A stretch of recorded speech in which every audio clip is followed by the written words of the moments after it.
এই তো রূপ বদলে ফেলেছি। এবার আর আমায় কেউ চিনতে পারবে না। যাই, আমি বরং এবার ওই মুচির ঘরে যাই।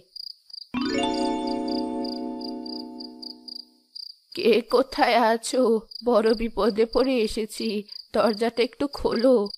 আরে, এত রাতে কে ডাকছে? কে আবার এলো এই অসময়ে?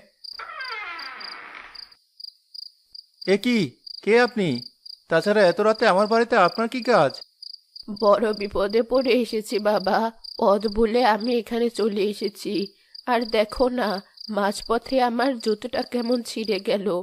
তুমি বলো, এই বুড়ো বয়সে এমন ছেঁড়া জুতো পরে কি করে হাঁটি? আরে তাই তো, জুতোটা তো একদম নষ্ট হয়ে গেছে। হ্যাঁ বাবা, তাই তো হাঁটতে বড় কষ্ট হচ্ছে। শুনেছিলাম এখানে নাকি কোন মুচির বাড়ি। বেলা থাকলে আমি না হয় তার থেকে সেলাই করে নিতাম। তাই নাকি বুড়িমা? তাহলে তো আপনি ঠিক জায়গাতেই এসেছেন। আমি সেই মুচি। ও মা, তাই নাকি? বাবা, আমার জুতো জোড়া সেলাই করে দাও না। আসলে বুড়িমা, আপনার জুতোর যা অবস্থা, এটা তো আর সেলাই করার মতো নেই। তেমন হলে আমি ঠিক সেলাই করে দিতাম। তাহলে কি বাকি রাস্তা আমাকে এভাবেই যেতে হবে? হায় কপাল! আপনাকে চিন্তা করতে হবে না বুড়িমা, আপনি একটু দাঁড়ান।